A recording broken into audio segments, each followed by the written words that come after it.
जीवन में जो सारी लड़ाई है, जितने भी झगड़े हैं ना महाराज, ये जन्म और मृत्यु के ही है। जन्म और मृत्यु के अलावा कोई झगड़ा संसार में है ही नहीं।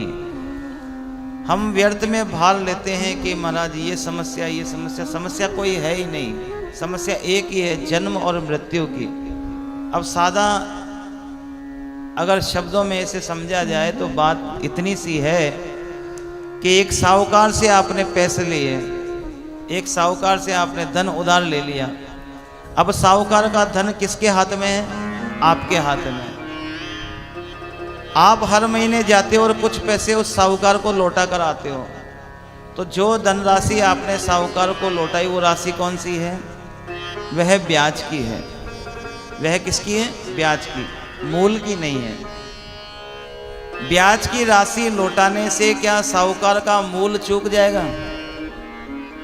आप जीवन भर पर्यंत आप प्रयास करें, लेकिन जब तक मूल नहीं चुकाया जाएगा तब तक उधार माफ नहीं हो सकता। तब तक उधार माफ नहीं होता। पहली बात तो ये कि अगर उधार चुकाना है तो ब्याज से साथ साथ में मूल का भुगतान करना भी जरूरी होता है। पहली बात तो ये है, आप गांठ बांध लें। ये आपको गांठ बांधनी पड़ेगी, क्योंकि मूल के भुगतान के बिना आपकी उधार समाप्त नहीं होगी। और दूसरी बात, जब तक आपका उधार समाप्त नहीं होगा तब तक आपका व्यवहार भी समाप्त नहीं होगा। कहने का तात्पर्य सिर्फ इतना सा है कि हम लोग जो इस संसार में व्यवहार करते हैं, वो व्यवहार हमारी उधार है। जितना भी व्यवहार हम करते हैं ये हमारी उधार है। अब इस उधार को चुकाने के लिए हमें मूलधन भी चुकाना पड़ेगा, लेकिन हम लोग क्या करते हैं? केवल ब्याज चुकाते हैं। कैसे? प्रतिदिन भगवान के मंदिर में पूजा करना, थोड़ा थोड़ा इतना इतना सा कीर्तन सुनना, इतनी इतनी सी कथा का आनंद लेना। कभी अवसर मिल गया तो चले गए, नहीं तो छूट गया।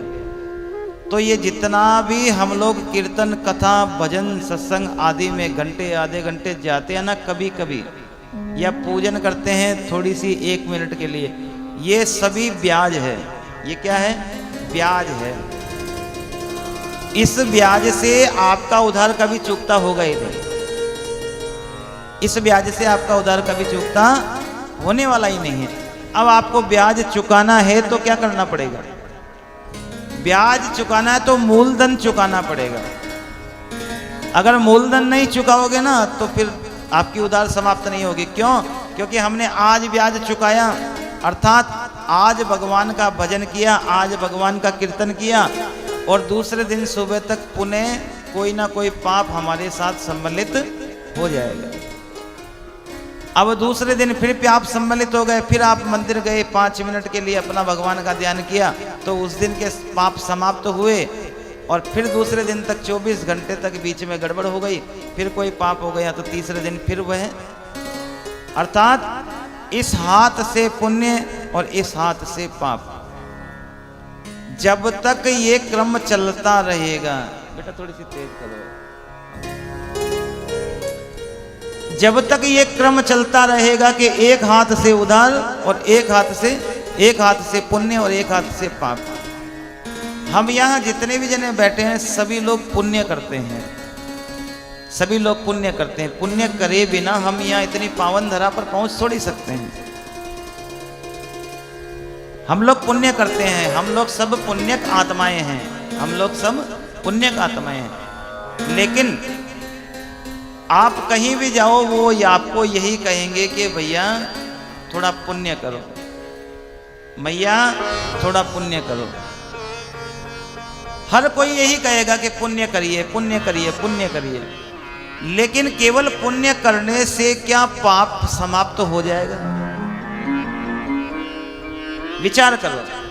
केवल पुण्य से पाप की समाप्ति हो जाएगी तो नहीं होगी। क्यों नहीं होगी? क्योंकि पुण्य करके आपने पापों को समाप्त किया और दूसरे दिन वही क्रम चालू हो गया। क्योंकि पुण्य तो हम कभी कभी करते हैं और पाप तो हम रोज करते हैं। पाप तो रोज होगा। और पाप का बाप कौन है पता है आपको? हाँ, पाप का बाप कौन है? लालच। पाप का बाप है लालच। लालच जब भीतर प्रवेश करता है तभी पाप होता है।